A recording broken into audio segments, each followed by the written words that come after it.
All right.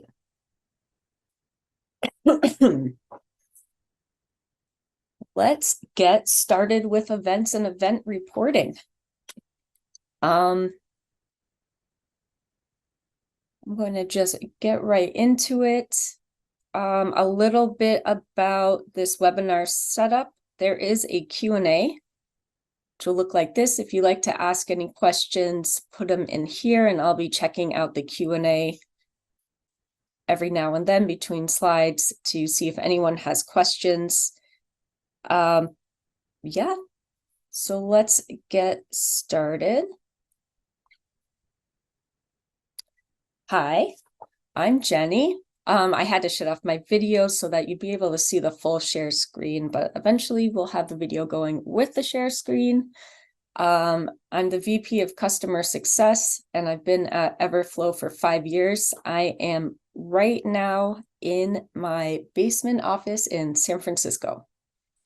One fun fact about me is I started working for Everflow while living in Amsterdam and was able to create that team that is now in Amsterdam led by Tasia, and it was incredibly fun. I've been back for about 3 years now. A second fun fact is that Kristen Livermore, who I'm sure a lot of you know, the Director of Onboarding and Account Management, we've known each other since college. I went to college with one of her high school friends, and we didn't even realize we were in the same industry until one of our friends used our work emails to invite us to a party. And we're like, no way. And then we made sure we were account managers for each other's accounts. So we have known each other since not quite 20 years, but more than 15 years. All right. Let's get into events. So I want to go back to the very basics for just a second here, make sure we're all on the same page. So what is an event? An event is any action that the user does besides the base conversion that you'd like to attribute to a partner. And let's just make sure our terminology is all also on the same page here. So there's really 3 players during this presentation that I'll be referencing. There's you, the Everflow client. There's going to be the partner, also known as the affiliate or the traffic source or the publisher. And then there's the user. And the user is the customer of you, or the customer of the advertiser. So it's the person who is doing the actions in which the partner is getting paid out on. Technically, a base conversion can also be an event. It's also an action. Just within Everflow, a base conversion is just the very first thing, the very first action you'd like to track, and any additional actions we call events. And events can be really anything you like. It can be an impression, it could be a click. A lot of times it's a purchase if you're e-com. It could be an add to cart for, it could also even be like reach level 3 if you're playing a mobile game. It's any action that you want to know the user has done that will help you determine if this partner's traffic is hitting your ROIs and their KPIs. Okay.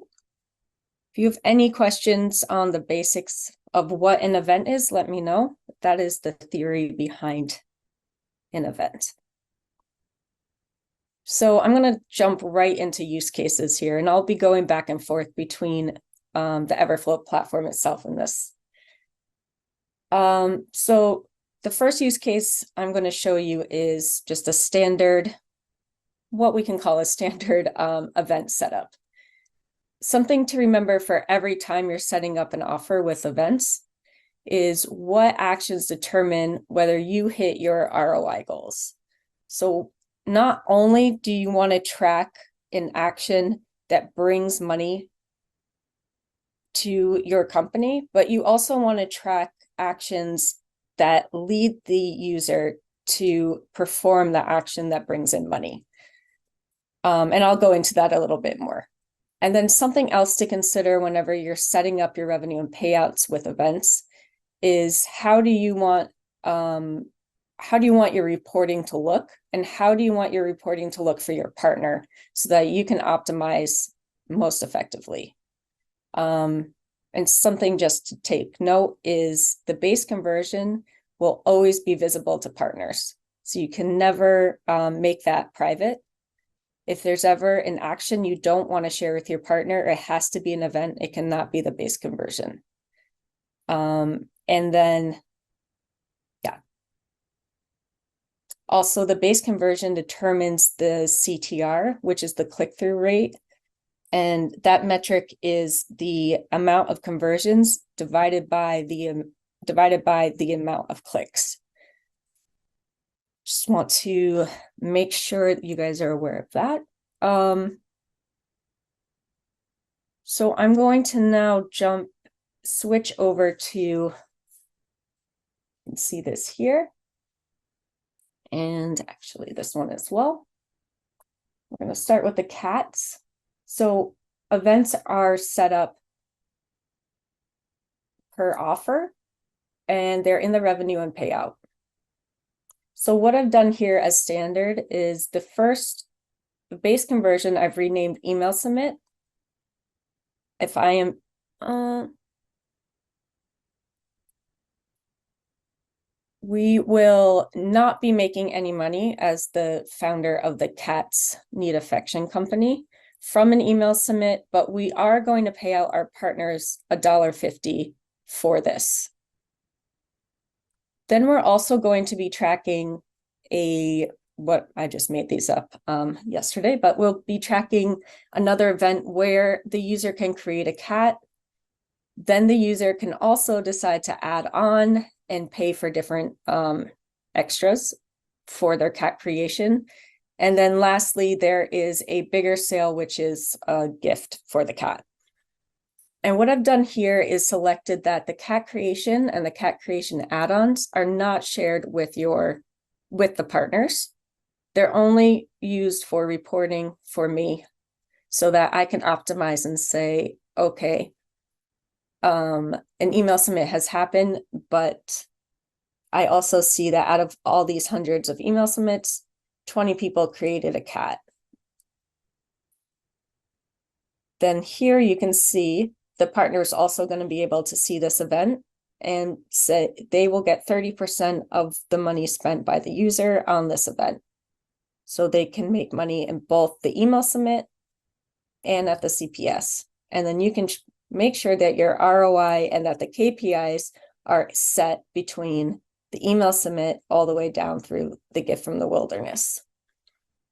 That's how to think about setting up a funnel here. The other part to this is then how does it actually track within Everflow? I'm going to use server to server for this, but it's the same concept for JavaScript SDK or direct linking. Every event has an event postback, which you can find. Let me open that up again. So sorry.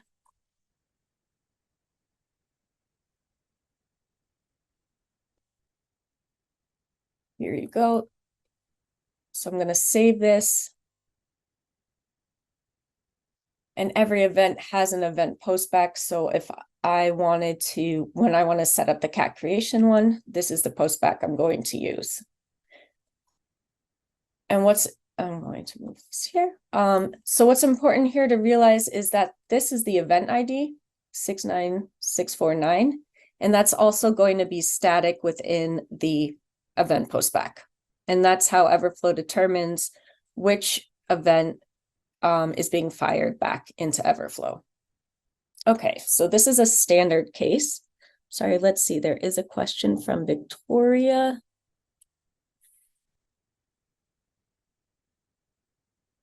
Hi, Victoria.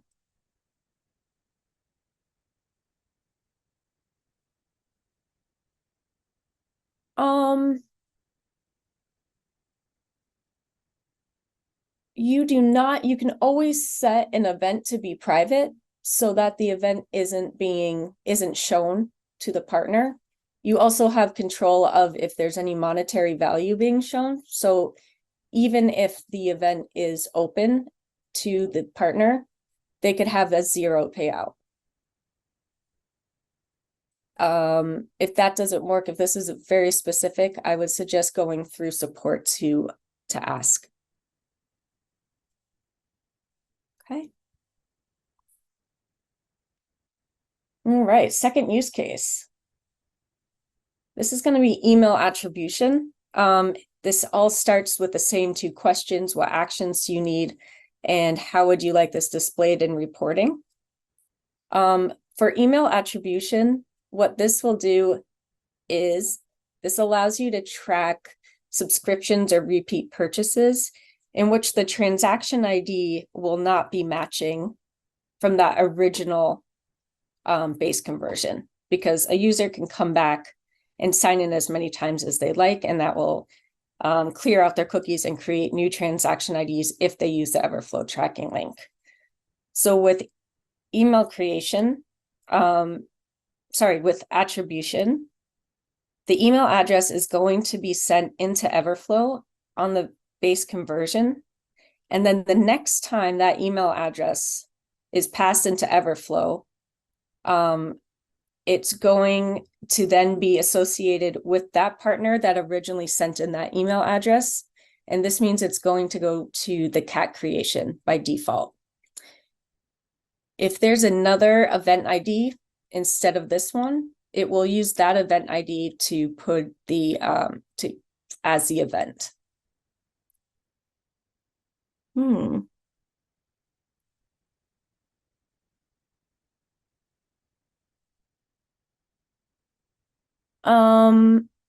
Victoria, let's see, you're still asking events are tracking as sales. The reason why I can't answer that right now is if I don't know if you're referring to if the partner logged into their Everflow UI and are seeing what they claim to be sales, or if they were using partner postbacks that were firing into their platform and look like sales. So this really has to do with I need to understand what that partner's seeing and why they believe it's a sale. Because typically when that happens, there's just a misunderstanding of what the data means to the partner. Okay, so this is email attribution. It's a great way to track additional events when cross-device, or there is not a way to keep the cookie with the same transaction ID on the browser. Okay. Third use case. The third one is advertiser level event. So again, these are going to be the same 2 questions you always need to ask yourself. And then with the advertiser level events, what this does is allow you to create one advertiser level event ID that you can place one time in the advertisers or yours platform for server to server, or on the website if it's going to be JS SDK. And I'm going to just show you quickly what that looks like. So you have to create an advertiser event ID. Oh, sorry about that. Let me do this here. Event eFlow testing. There we go.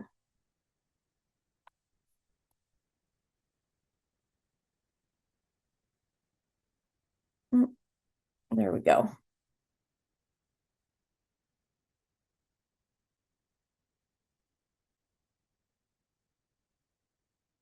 Actually, sorry. So you go to the advertiser page here. And then on the top, there's events. And I've already created one. It's called Pet Creation, but I'm going to create another one so you can see. You just add an event and you can name it whatever you would like. So webinar test cats. And now that's created. And what this means is I'm going to refresh it.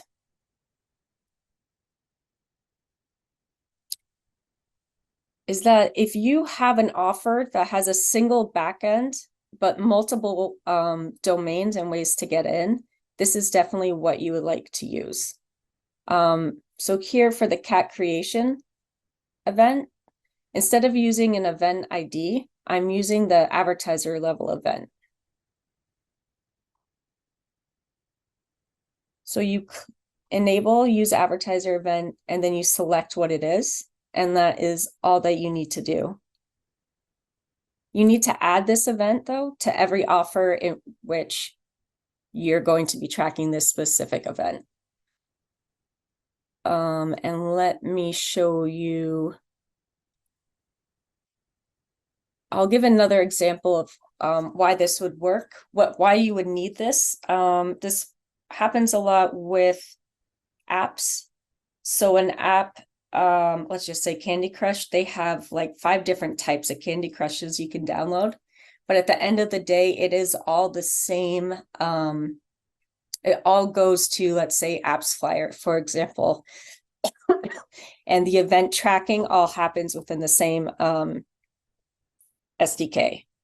So instead of putting 5 different event ID postbacks into that one app, you can just put one advertiser level postback that will then fire to the correct offer.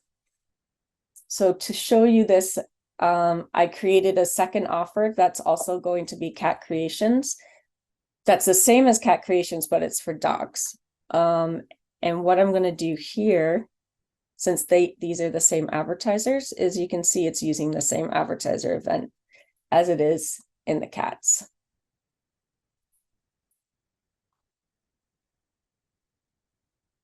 And you can see here, the advertiser event ID needs to be passed in the postback or the JS SDK, and it will match the advertiser event here. Easy peasy, right?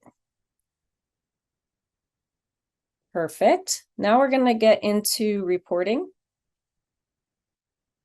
So in almost all the reports in general, you can see events. They're just not there by default. So what I'd like to do right now is show you what that looks like. So for example, I'm going to go to reporting and offer reports. And I saved a report here called events webinar, and I'm going to pull that up. And what you can see is, well, you can't see any events. You can't see, you're looking in here, you can, whoops, wow. You can see the conversions, nothing about events. So what you need to do is go to this 3 vertical dots, go to column customization. You can just type in events and enable. Now what this does is it adds the event column to your reporting, and you can see how many events versus how many base conversions. And then you get this new metric, you need to add it as well, called EVR. And this metric is the events divided by the conversions. So it's a percentage. So this will say that 43% of every single conversion, base conversion that comes in, 43% of them also have an event conversion. And you can also see this more in depth if you are using the conversion report. So again, if you go to reporting and conversion, you can load this. Oh, I did not preload that. That's all right. I will go here.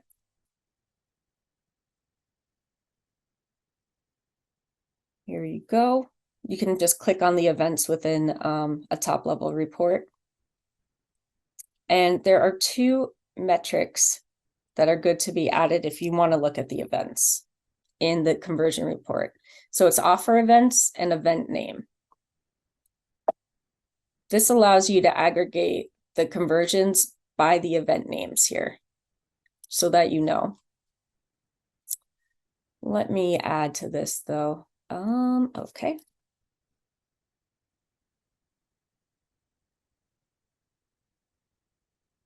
This will give you a better example. So here you can see all the different event names for all the different offers. And then you can also go to the flow chart and you can see here's the event and here's the base conversion. Okay. Now I'm going to show you the actual, we have a special report just for events, and it's very customizable, and it allows you to aggregate the data into a parent-child situation. And then also this helps you optimize the traffic, or the publishers or the partners or affiliates based, optimize it via payouts, or allows you to add caps or targeting so that you get the best ROI possible. And I'm going to show you that.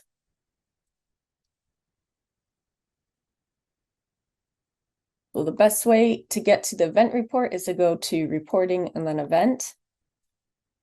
And I pre-created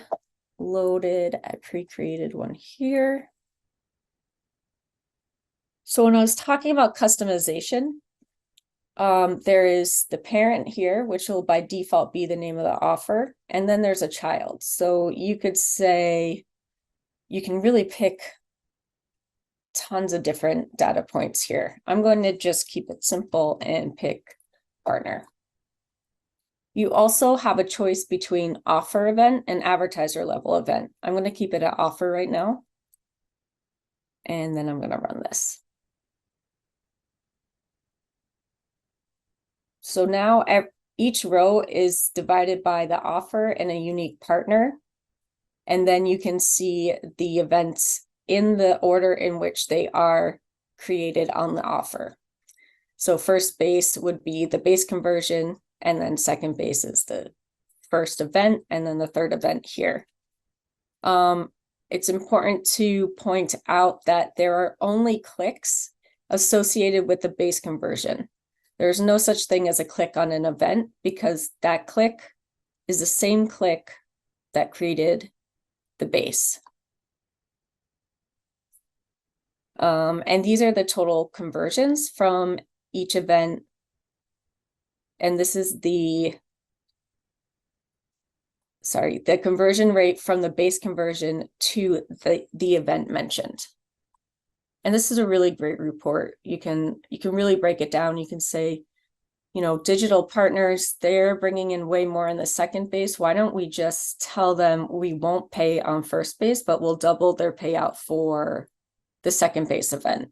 And that's one way to have the partner drive more traffic to what's actually making you money. And that, I believe, is the end of my reporting. Let me see what this last question is here. And then there's just a few announcements I'd like to make. I'd like to see the ability to assign an event to an advertiser that is different than that of the offer when creating an event with an. We do have a ticket for this functionality, and I need to look it up.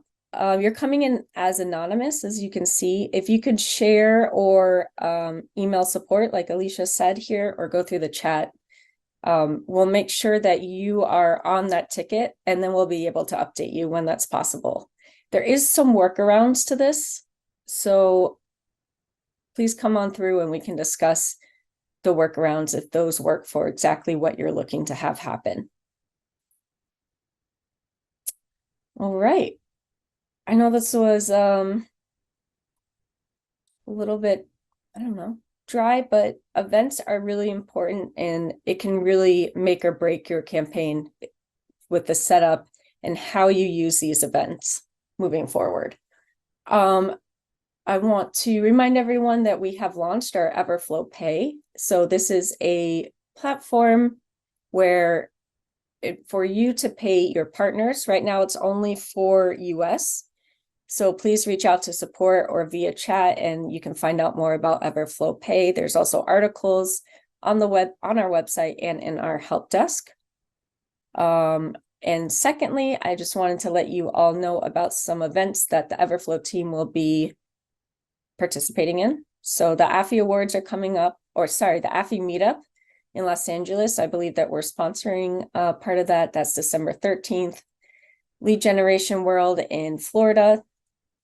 A lot of us will be going to Affiliate Summit West the mid-January in Las Vegas. So please let us know if you'd like a one-on-one meeting with your account manager or someone from the success team if you don't have a specific account manager.